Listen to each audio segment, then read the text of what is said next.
G'day and welcome. This video is about the CB350 and CB750. And I've been doing bits and pieces as I can. There's also a water leak in the Starlet, and I'll do a separate video for that. I'll mention that quickly in the later part of this video. So in this one, frame's all finished off. We go and get it powder coated, sandblasted, sorry, and then powder coated, and then we get it back and start reassembling bits and pieces on it. Do a bit of stuff on the 750. We're ready now to put all the front end back on. We went to the Hydro Blaster. The results of that were a little bit disappointing. I don't know if I've got anything there to show you. But there was, the results weren't that good because the chrome is really rubbishy and very dull. So we take a look at that. A few other bits and pieces. I'm now getting to the point where I'm going to get back into the XC. The weather is, we're now in the spring, we're in the second week of spring. Today's the 14th of September and I want to get back into that XC, but I do need a hand with the rear door. If anyone's good at taking skins off old doors and putting them on old doors, let me know, because I think it's just a little bit beyond my skill level. At least it is to make it look nice and tidy. So look, I hope you enjoy this. The next video is going to be a water leak problem in the Starlet and just a bit of a how-to on how to look for stuff in those, or how to water test and all that sort of stuff. So I'm going to get into that. That'll be the next one, and then after that I will be back onto these bikes and we'll get the car out, because I need to do a stack of work on the car as well. I want to also buff out the bonnet, which I painted at the end of, I can't remember what it was it March? I don't know. I need to buff that. I want to get that done. There's a bit of buffing to do on the XC, and there's also a whole lot of parts, some of which have been donated from wonderful support from you guys. So we need to get back into that as well. So I hope you enjoy. But it's horrendous. I'm actually using my hip to push it.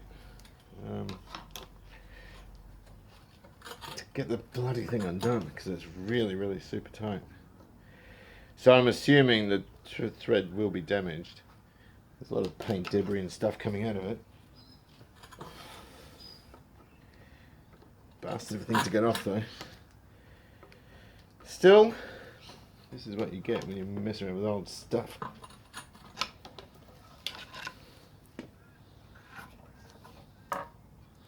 It's a little seal casing. I can punch those bearings out. I'm just punching these out from the side. You can see they come out quite easily. The middle one, actually the end one wasn't so easy to get out because it had that sleeve in the center of it. So let's do a little bit either side. There we go. And these haven't been replaced. That's grease from the 70s. So I think we'll bang some new bearings in. In saying that though, they feel very good. We have the hubs sort of stripped. The only thing we haven't got out of it are these cush drive bushes. I want to take those out. So I think what we'll do is we'll thinner bath it up to about there and just brush it around there and get it off that way. I'm just trying to save a quid so I don't have to go to the Hydro Blaster yet. So I've got this sort of sleeve that locates between the bearings that the axle goes through. So that we reuse, these we don't. In saying that though, as I said, they do feel pretty good, but they're bound to be pretty knackered, particularly this one here because I've smacked the inside of it, but we'll still keep them until we have the new one, so we've got something to compare them to. This is the front one that we bathed in the thinner, the dirty old garage thinners I always talk about. They come up pretty well, so what we'll do is we'll wet sand that and buff the outside of it, clean up the inside with the wire wheel, sort of buff around here, and we can reuse that with the old spokes as well on the new rim. It'll look really good. So there's that. The other thing I've done, I want to get them dirty, I've buffed these as well. They're the fork extensions off the legs, if you know what I mean. They're not perfect, but they're well and truly usable. So quite happy with those. So it looks as though those 350 wheels weren't rebuilt, they were just repainted with new spokes. Old rims, old hubs, old bearings. This paint does tend to come off far more easily than it did off the frame. It's painted in something different. So I'm just throwing this thinner in, but I'm only throwing it into where I think the base of those rubbers is. Because the last thing I want to do is have to replace those. See that hub in there? You just brush a bit of thinner on and you walk away, and a few minutes later it just all comes off. It's really good. For the centre part of it, You sort of swivel it around a bit. I'm trying to be careful of these rubber bushes here. But look, if I have to change them, I have to change them. What do you do? I've just covered one in thinner right now, so I think I'll remove that from there. I don't want to stuff those rubbers up. But look, as I said, what do you do if you stuff them up and you need new ones? That is what we're going to get for a little motorcycle. Because we want it to be good. Oh, see how this goes. The garage thinner thing is, I ended up sacrificing, that's going to quite reach, 3 litres of GP, which works out at, what's it, $12 if you get your tin filled at Milsom's. Of course, we use it for painting, but this you can clean quite a lot of stuff with before you have to discard it, so it's been pretty good. We've given this one a bit of a spruce up. I think our rubbers are good. I don't think I've done any damage to those. Bit of a clean inside. I've just ended up hosing it as well. Could use a bit more cleaning in there. I might just dry that out and put a bit of CRC just around the perimeter of that to stop any corrosion. But all in all, once we white wheel that, it'll look really, really good. And we'll give that a bit of a polish on the outside. It doesn't look like it's been sanded or keyed at all. It just looks like it's been painted. Oh yeah, it's done it all off. It's left a residue, you can see there, of just the etch primer or primer, whatever, and that just comes straight off. Yeah, this one has been sort of sanded, you can see. That's right though, we can make it look much better again. Right, so I'm just going to move that battery over there. I've had this master cylinder sitting in here for quite some time, and it's sort of a fuel slash oil mix. And I want to reuse it because, there's a rag, it has the provision for a micro switch in it. It might be such that I'm not able to use it, but it does look like it's cleaned up in there a bit. In fact, I think that piston might have popped out a bit. Don't know. It's been in here for an awfully long time. There's a few things we can do with it though. We can, a couple of things.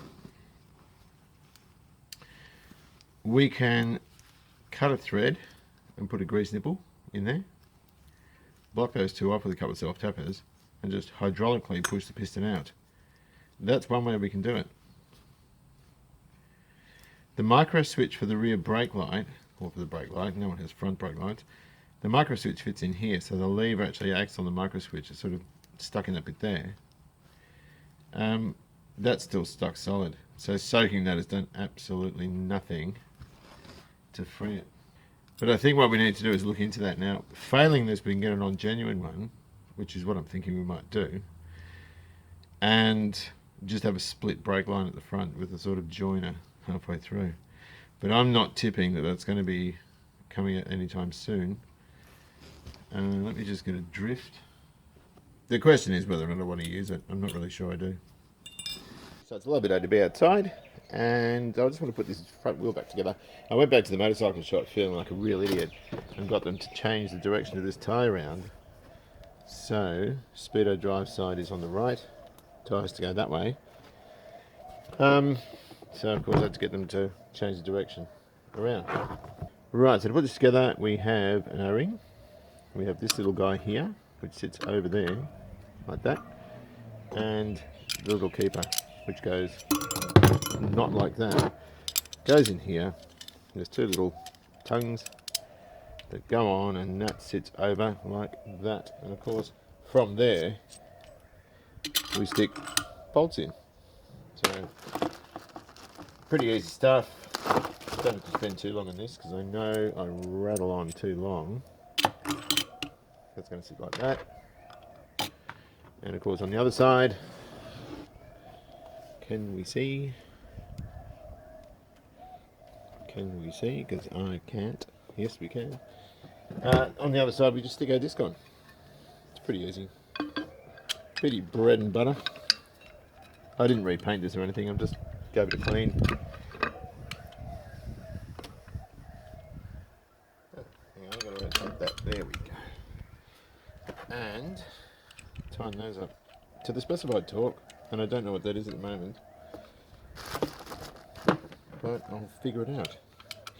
Look in the manual, torque them up, and that's all put back together and lovely. So I'll just get a torque wrench and do these up to the proper torque. But that is basically how it's going to look, which is rather lovely.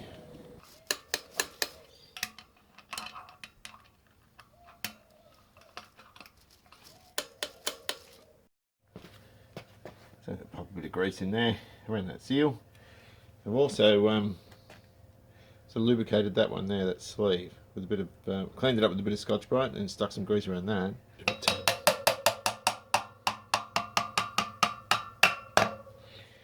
Right, now we've got a speedo drive to go on, and then that should be pretty good. Alright, so we'll just bang that in. There we go. And that goes, does that not go on the inside, does it? Must go on the inside like that. Yes, it does. We torqued that to 40 to 47 foot-pound. So that wheel is ready to go back on. But right now I'm going to take these bits to the blaster. I keep talking about this. So this is a before shot. Under there, it looks mucky. Right, well, I got these parts back from the Hydro Blaster, and they've cleaned up the back of it. That's not silver paint, that's just a bit of clear over there. And the same on the back side of that. So that actually looks pretty good. The problem with this is, it's damaged the chrome. I didn't think it'd do that side. I just sort of wanted to blast it in there a little bit, but that won't buff out. That did there, but that was minimal contact, I suppose. But the front looks pretty matte and pretty horrible. Kind of disappointed with that because I wanted it to be chrome. Now the only way I'm going to get around these sorts of parts, because they look flat and dull, is either I can buff the snot out of it, but I don't know that that's going to really do much. I'll try it, but alternatively painting it or re-chroming. So I've just got to think about that. Good thing I didn't take the guards in. It's the taillight assembly, and damn good thing I didn't take that in because I was going to get him to just squirt in there. There's a bit of surface rust in there. I'm going to wire brush that out. And the guards are the same. I was going to get these done, but I'm glad I didn't because that chrome will come up. And I'll just put a bit of, I think, KBS or Por 15 or something in there to bring it back to the way it should be. The back guard is the same. I didn't get that done and it's all rusty in there, but again, wire brush it out. I don't know if you can see in that part there. And I'll coat that. That's about the only thing I can do. So in all, it is disappointing. That's the taillight bracket, and I don't care about in there. The rego plate will cover that and maybe paint it, I'm not sure. But again, that's a bit dull. You can see it's been affected. Yeah, so not that wrapped with that really. So I think now we'll take all these 350 parts to be sandblasted and powder coated. There's a box of brackets and stands and all sorts of stuff there. The electrical box, chain guard, swing arm and frame. We'll go and do that now. And so by the time we see this next, it should look all brand new. Messing with the 750 and I still haven't got it off its bum, off the ground. But I don't reckon that matters too much. We're just plodding away here. I've just got the throttle cables in. Actually, that's a total lie. I've had the throttle cables here for a while. Anyway, I'm just going to pop this old one out. I only had a pull cable. I can work out how to get it out, which is down here somewhere. May have to go and get my other glasses and fit these new ones. I've just got to check the length of them. The other one, if you remember, was broken, so I can just loosen these bolts off. I think there's one up there. No, there's not one up there. Where is it? Oh, it's there. And just, oh gosh, this is tight. Maybe I did this one first, huh? That seems like a better idea. And after I've done this, it's good because I can then, I'll put this one away, I'll keep it as a spare for something, or as a test one, or whatever. And once I've got those throttle cables on, the airboxes can go on, two halves of the airbox. And I'm in better shape to sort of get the bike, all the front end complete, because I've got everything there to do that. Let's pop that off. And these cables, how do you do it again? Yeah, slide over. Hang on. Let's pop that off. and undo this guy, whip the camera, and that's it there. This cable's less than ideal. It's a little bit stiff. Anyway, I'll take with the new ones. So, this is the one that was rusted and broken. And the ones we've got, of course, and it's Dave's, are these German replacements, which look fairly spiffy. So I'll take them out. And they're all, being German quality, fantastic. So that's cool. Freeze a bird. Let's have a looky at him. Uh-oh, it's short. Oh dear, why is that short? That can't be good. 77, 78 ones. What do you do? Just like most aftermarket, we're filing. Any flashing out of the hole that's stopping the sort of knob on the end from contacting. Maybe I'll go this way, huh? It's only a thin file list, but does a wonderful job. And if that can provide any additional clearance, that surely to goodness has to be a good thing, right? So, let me take a look now. That's the wrong one. What about this one? Right. Which hole is it? This hole. Oh, that's much easier. Now, where's the nut? Rightio.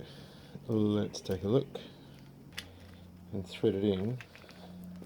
Idiot brain here should have probably done this one first, for obvious reasons. Right. We don't want to over tighten those, they strip easily. Right, so if they go like this, they've got to sort of feed it under the tank, and I'm a little bit nervous with the length of them because I don't know if they're going to be long enough. I don't like them at this length, if you know what I mean.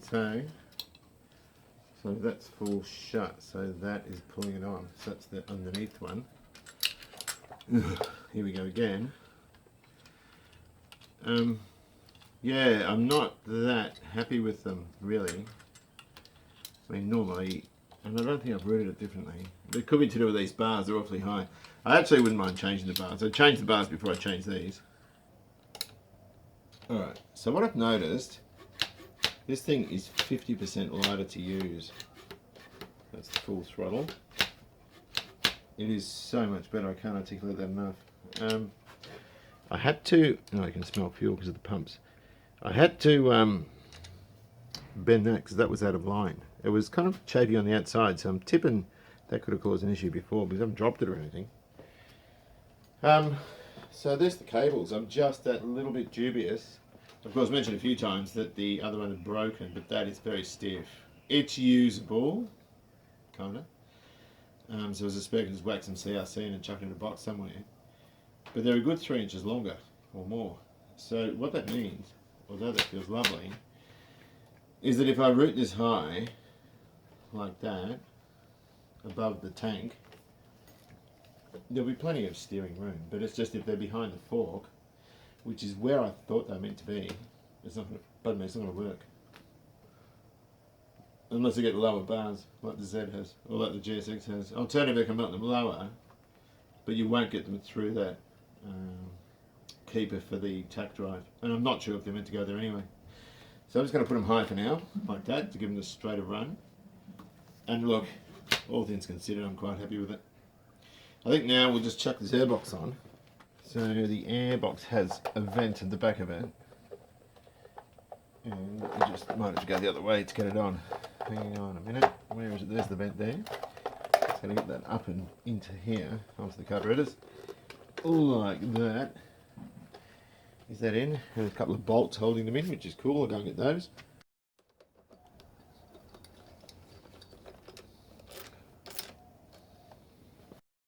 These clamps here have a little ridge. Let me get it in. Hang on.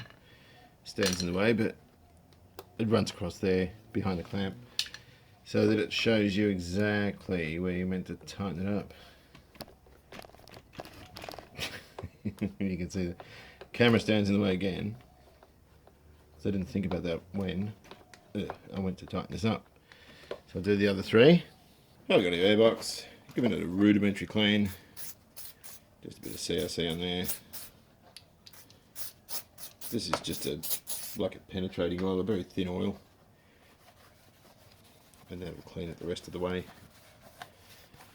And we'll pop a new element in. It's just getting it to look pretty again. Oops, I didn't clean it there too well. Nor did I clean inside, so I'm just going to clean all that up. Right, so I've cleaned up a little air box inside and out. I just had on the ground and attracted some crap. This is from Germany. I bought stacks and stacks of parts from Germany. Your rear suspension bushers, throttle cables, air filter, some of the engine internals, loads of stuff from Germany. Now this was really, really reasonably priced, and it's a new air filter element, of course. We know that because the old one is, whoops, old. So it's the same height and all that sort of stuff. So we can chuck that out, and this little guy's going to sit in here like a good boy. Yep, like that. And we've got these little gold-plated bolts, which then, can we see on the bike? Hang on a second. We just tighten these up into those nuts, and we're hunky-dory. So that will sit up underneath there. And there's your nuts. Here we go. In you get. Yeah, I'm dropping things, but we can get around that somehow. Where to go? If I can find the other side where it went. Just a minute. We'll just start that one, I think.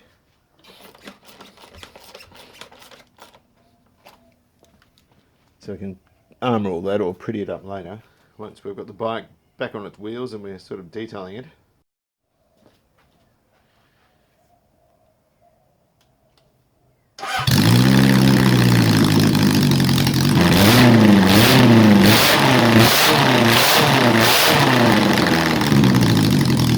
So I'm happy with that. It runs like a chaff cutter really. It's running on all four, it's all good. It just needs the mixture doing and the carbies balancing and all that sort of stuff. So that's cool. Now, I complained about these yesterday. These are the headlight brackets. Now, let me talk to you about headlight brackets.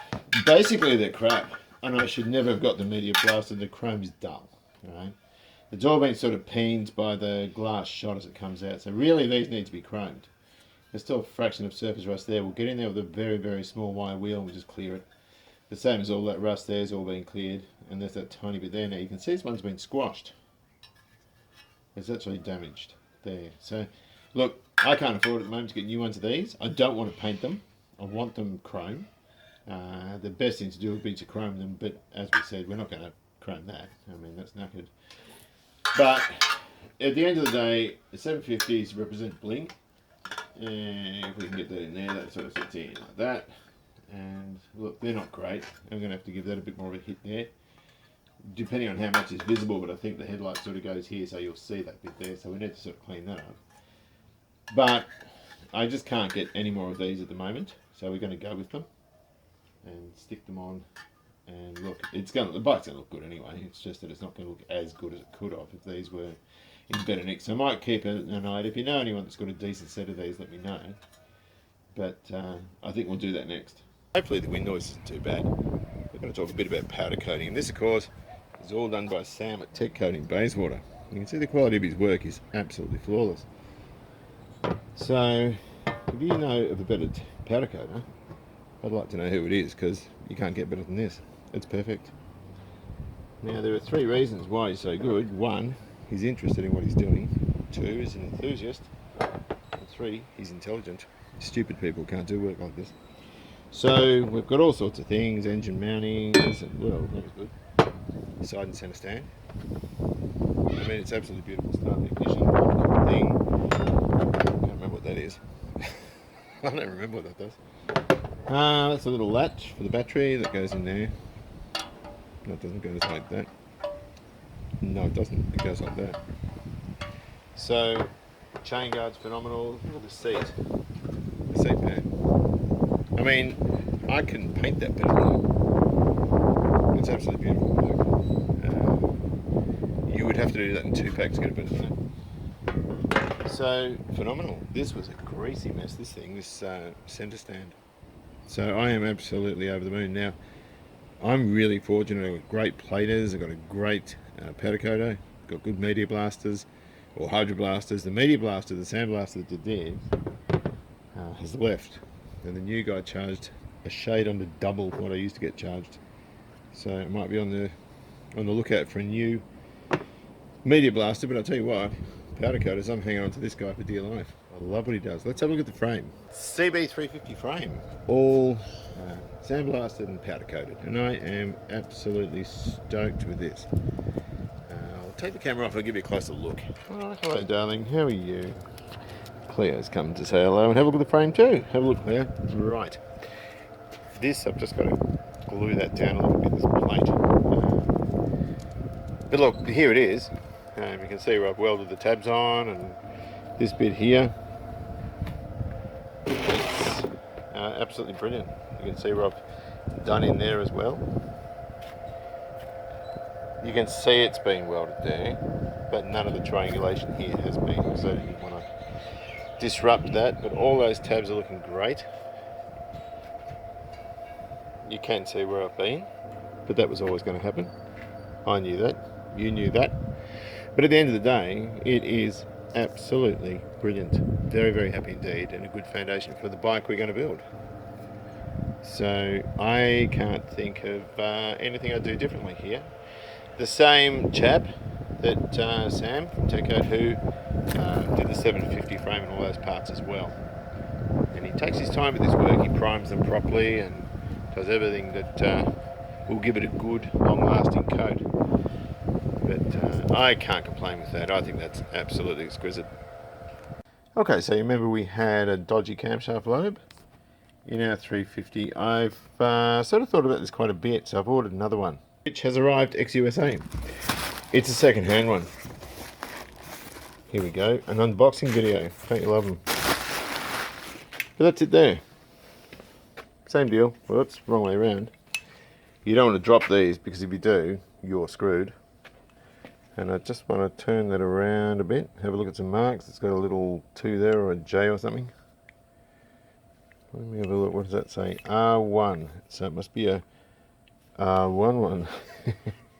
Whatever the case, that's the right one. I haven't measured it up yet, but all the lobes appear to be in very good condition. So I'll mark that up, make sure it's all good. It was very reasonable, it was $30 US.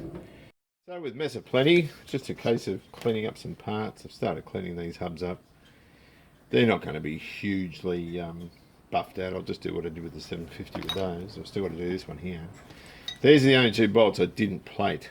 That's the rear axle and the swing arm. And the swing arm's got this really funky little brass nipple on it for greasing it. Still got to go and get some buffing stuff off that. And of course you have the holes here, which lubricate the inside of the swing arm and thereby the bush. And there's a special nut that goes over the end, so we'll clean all that up as well. I mounted the taillight lens in here and started colour sanding it, or wet sanding. I'm going to get them mixed up. Wet sanding it. That's just 2000. There's a couple of scratches. The top looked fairly good. There's one there, but we'll just go over that and polish it, take it off again, clean all the polishing, muck out, and then remount it. So we're doing that as well as other bits and pieces. The bits that I'm not that happy with. But it's a slow process. There's 350 stuff, that's 750 stuff. And I'm just doing them both at the same time because I actually really enjoy doing it that way. It's really, really cool. So I want to clean this bench off, get those things rolling, and I'm going to hack into this XL250 engine again. Find out what's going on with that. Right, other jobs. You can see the 350 frame's just sitting on its bit of carpet there. I want to build that bike up to rolling stage. So once I've got the bearings for those hubs, I can get the wheels trued and put some tyres on it, get some new classic tyres, and get that thing rolling around. That's what I want. I've got to paint the fork sleeves, the steel ones. I've got the rubbers now. A very lovely, kind gentleman sent me the rubbers for them, the little support rubbers that go on the top of the triple tree. Got to get that done. That's a nice easy job. The thing I'm struggling with is that door behind there. Now that's the ZH Fairlane door, and the XC one's down the side down there. If you remember, I've got a lovely skin on that door and a terrible frame, and the other door has a lovely frame and a terrible skin. Now, because of the scalloping on the inside of the door, let me show you what I'm talking about. Let me show you what I'm talking about. move those over.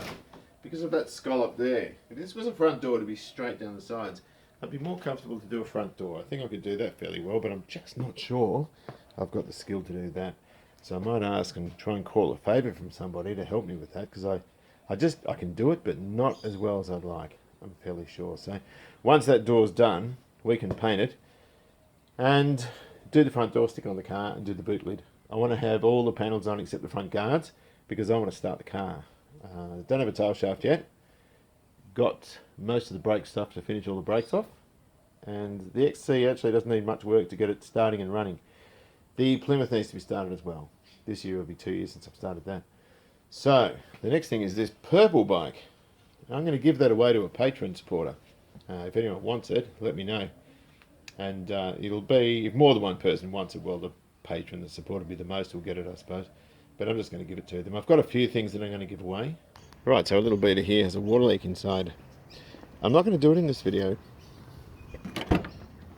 Now, we're leaking down there. Carpet stunk. And when I pulled the original carpet out, when was that? March, I think? I can't remember.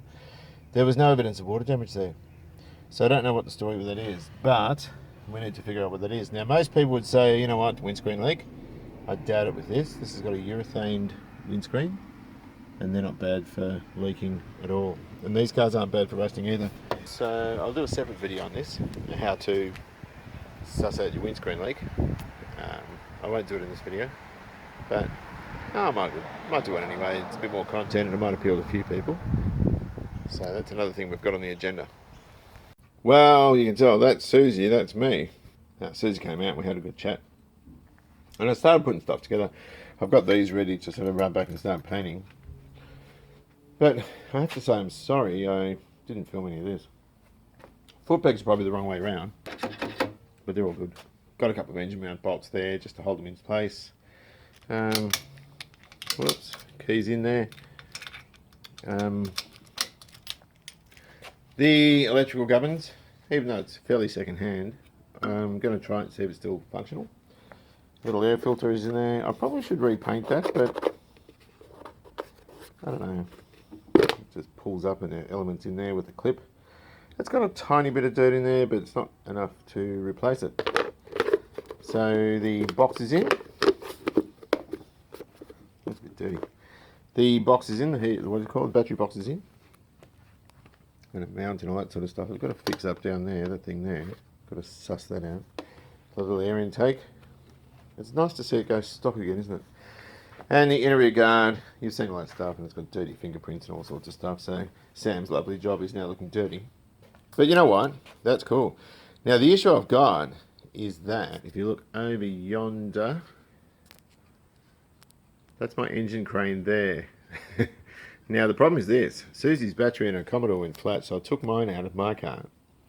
And in the VEs, the SSs use bigger batteries for the V8, so I've given her that one. And I haven't bought a battery for mine yet, so I can't get these cars out to get the engine crane over. I've got everything ready to stick the front end on the 750 and get it off its tummy and sit it on its centre stand. But I couldn't do that this time. So we'll do that in the next one, I think. So, yep, sorry about that. But we have made some headway, and that is something to be proud of. Now, tomorrow's the 15th, that's my birthday, and I'm not going to be out here. I'll be inside with my family. So until we have the next one, thank you very much for watching. Take care of yourselves, and I'll see you around.